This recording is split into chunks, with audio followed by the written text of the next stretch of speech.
Você que clicou nesse vídeo, seja muito bem-vindo. Hoje nós vamos conversar um pouco sobre uma parábola riquíssima de Jesus, mas que é pouco conhecida. Essa parábola está lá em Lucas 14, do versículo 15 ao versículo 24. Vamos ler aqui.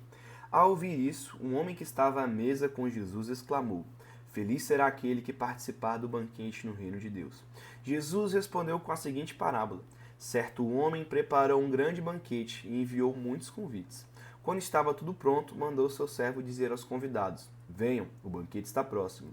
Mas todos eles deram desculpas. Um disse: Acabei de comprar um campo e preciso inspecioná-lo.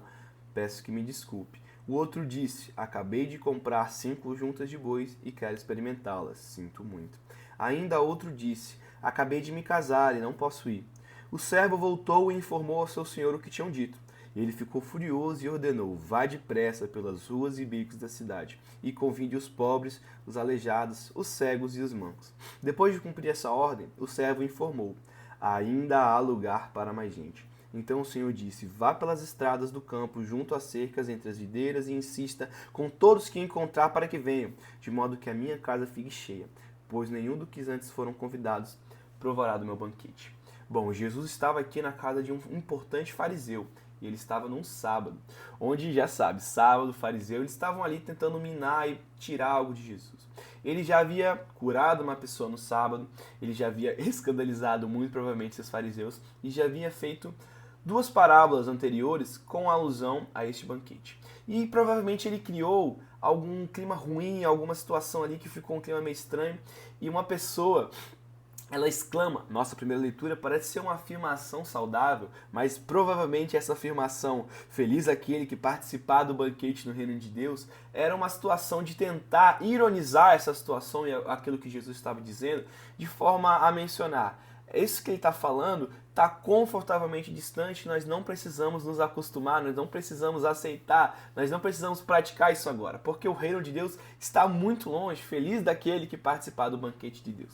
Mas Jesus, em sua infinita sabedoria, na sua grande eloquência e capacidade intelectual, como alguém extremamente preparado que ele era para qualquer situação, de uma forma majestosa e quase que presciente dessa saia justa que ele seria colocado, ele insere mais essa parábola. E dessa vez ele diz algo como: o convite de Deus está se escoando neste exato momento e não existe nenhuma desculpa para negá-lo. Bom, nós podemos ver aqui que Deus, ele tem um grande e celestial banquete preparado para mim e para você, e nós estamos convidados para esse banquete. E nessa parábola, Jesus ele destaca algumas verdades celestiais, que elas não são somente para os fariseus que estavam ali presentes, mas também são para mim e para você. A primeira verdade é que Deus faz um convite para nós. Bom, eu preciso te explicar um pouco sobre como funcionavam os banquetes naquela época. Culturalmente, eram feitos 2 convites. O primeiro convite, onde era pautado, era marcado em uma agenda, a data era definida. Esta será a data do banquete. E como é difícil, é demorado, é trabalhoso, precisa de muito esforço para fazer um banquete, havia feito um segundo convite. Esse convite era um convite onde saíam pelas ruas e diziam: o banquete está pronto, venham e participe do banquete. E o primeiro convite, para o segundo convite ser feito, o primeiro convite já deveria ser aceitado. Então é nesse contexto que nós nos encontramos aqui. Jesus ele está dizendo que pessoas já haviam aceitado esse convite, mas na hora de aceitarem o segundo convite e participarem do banquete, começaram a dar desculpas. Um dizendo que comprou um terreno, o outro as 5 juntas de boi e um terceiro que casou. À primeira lida, essas leituras e essas justificativas, elas parecem ser justificativas plausíveis, não parecem? Mas se formos analisarmos o contexto cultural, podemos ver que são justificativas esdrúxulas e de uma certa forma até cômica. Afinal, quem compra um terreno sem olhar? E ainda mais à noite. Quem vai olhar um terreno que comprou à noite? Outra, quem compra 5 juntas de boi sem testá-las?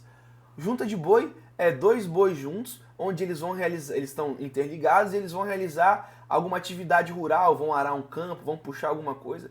E esses 2 bois precisam estar extremamente alinhados para poderem fazer o serviço corretamente. Quem compra 2 juntas de bois sem testar? E outro, o casamento. O casamento é uma das maiores celebrações judaicas, um dos momentos mais felizes da vida de uma pessoa. Talvez ali essa pessoa estivesse tentando fazer uma alusão a Deuteronômio 24, onde o homem era dispensado do serviço militar, mas nunca era dispensado de situações sociais. Pelo contrário, uma noiva costumeiramente participava todos os convites sociais, interações sociais, utilizando seu vestido por um ano. Como que ele pode dar uma desculpa esdrúxula e absurda dessa? Bom, provavelmente ali estavam rindo, estavam fazendo piadas, estavam ironizando as desculpas que Jesus estava dando nessa parábola, mas eles não sabiam que Jesus estava falando deles. Jesus estava falando que eles receberiam o Messias, eles receberiam a palavra, eles receberiam esse convite para participar do banquete, mas eles negariam esse convite. Na hora que eles receberam as promessas, receberam a revelação, mas na hora que Jesus chegou, na hora de participar do convite, na hora de participar do banquete, eles negaram e recusaram. Bom, mas isso não se aplica somente aos fariseus naquela época. Se aplica também a nós. Pense em todas as promessas, todos os convites que você aceitou de Jesus, tudo aquilo que ele entregou para você, o seu chamado, e você aceitou, mas na hora de cumpri-lo, na hora de ler a Bíblia, na hora de jejuar, na hora de orar, na hora de passar para o próximo passo, nós temos dado desculpas esdrúxulas. É como se nós estivéssemos trocando esse grande e celestial banquete de Deus por migalhas e pratos sujos, por comidas imundas. Cara, isso me lembra um pouco um episódio de Big Bang Theory, onde os rapazes eles tinham minerado o Bitcoin no início e tinham um pendrive lotado de Bitcoin.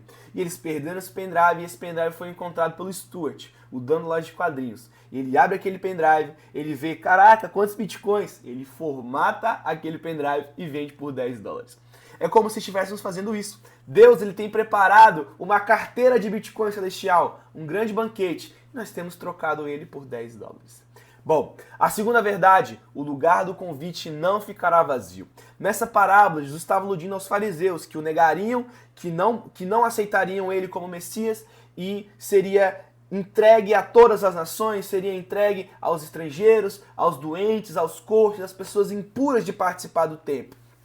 Mas, nesse contexto, nós podemos nos colocar nesse lugar também, onde nós rejeitamos esse convite de Jesus nas nossas desculpas, que são desculpas pequenas, que são desculpas que não se sustentam, e nós estamos trocando isso. Nós podemos nos colocar nesse lugar. E eu quero dizer para você, assim como nos filmes de super-heróis, nas histórias de reis, de guerreiros, nos RPGs que a gente joga, nas HQs que a gente lê, quando o escolhido se torna indigno ou rejeita o seu chamado, Deus ele levanta outro em seu lugar. Não diferente dos fariseus, eles foram convidados para o banquete do Messias, mas o recusaram.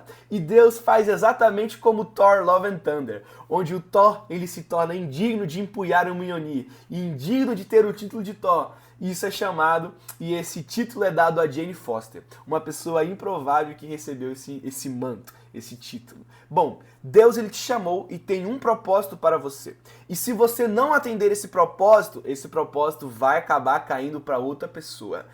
Provavelmente você caiu naquela conversa de quem tem chamado não morre, não morrerei até que o Senhor não cumprir em mim todos os planos que Ele mesmo sonhou para mim. Mas isso não é verdade. Quando lemos Hebreus 11, nós vemos vários heróis da fé que morreram sem cumprir, sem receber a promessa que foi prometida. Um exemplo é Moisés, onde foi prometido que ele entraria na terra de Deus, mas pela sua ira e por ter se colocado no lugar de Deus, acabou não entrando. Ou um exemplo também é Saul, que tinha uma promessa que o seu reinado seria duradouro para sempre, mas por desobediência ele acabou caindo.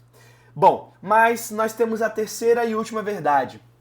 Ainda há lugar. Jesus ele revela para nós, através dessa parábola, que ainda há o que ser feito, ainda há lugar na mesa. Então, se você se enquadrou, se você se colocou e viu, eu aceitei esse convite de Deus, mas na hora de cumpri-lo, na hora de atendê-lo, eu tenho rejeitado, eu tenho uma boa notícia para você. Ainda há lugar nesse banquete, ainda há lugar nesta mesa. Não seja como os fariseus que perderam e que recusaram que nunca entrarão. Ainda há lugar, a porta ainda está aberta. Então, se você tem recebido algo de Deus, tem rejeitado, tem dado desculpas com a sua vida, tem dito que comprou um terreno, tem dito que tem 5 juntas de boi e tem dito que casou e não pode participar, eu quero lembrar, a porta ainda está aberta, ainda há lugar.